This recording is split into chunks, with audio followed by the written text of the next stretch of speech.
নমস্কাৰ বন্ধু-বান্ধৱীসকল পুনৰ এবাৰ সকলোকে স্বাগতম জনাইছোঁ আন এটি জব ইনফৰ্মেটিভ ভিডিঅ'লৈ লৈ আহিছোঁ আন এটি জবৰ ইনফৰমেশ্যন আপোনালোকৰ বাবে আৰু আজিৰ এই এডভাৰ্টাইজমেণ্টটো আহিছে যোৰহাটৰ পৰা যোৰহাটৰ ডিচি অফিচৰ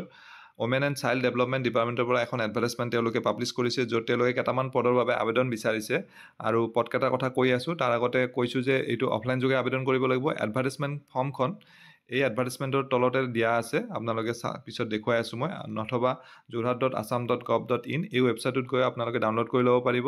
আৰু ডিষ্ট্ৰিক্ট ছ'চিয়েল ৱেলফেয়াৰ অফিচাৰৰ যিটো এড্ৰেছ তাতে পঠিয়াব লাগিব 18 জুলাইৰ পৰা সময় আৰম্ভ দিছে আৰু 2 আগষ্টলৈ সময় থাকিব সন্ধিয়া 5 বজালৈ আৰু আজিৰ প্ৰথমটো পোষ্ট হৈছে একাউণ্টছ এছিষ্টেণ্ট এটা ভেকেঞ্চি আছে গ্ৰেজুৱেট বিচাৰিছে বা ডিপ্ল'মা ইন একাউণ্টছ থকাটো হ'ব লাগিব 19,000কে দৰমহা দিব অভিজ্ঞতা থকাটো বিচাৰিছে দ্বিতীয় পোষ্ট হৈছে ডাটা এণ্ট্ৰি অপাৰেটৰৰ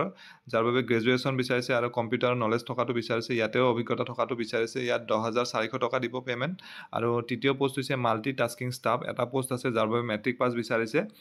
যাৰ দৰমহা 7,200 টকা দিব বয়সৰ সীমাটো ইয়াত মেনশ্যন কৰি দিয়া নাই এপ্লিকেশ্যনবিলাকত লগতে সেল্ফ এটাষ্টেড কপিজ দিব লাগিব এডুকেশ্যন কোৱালিফিকেশ্যনৰ আৰু যি ডকুমেণ্টছ আছে আপোনালোকৰ যাৱতীয়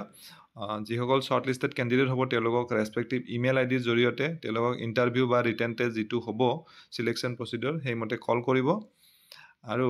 এইখন এপ্লিকেশ্যন ফৰ্মখন আপোনালোকে চাগে স্ক্ৰীনত দেখিছে গতিকে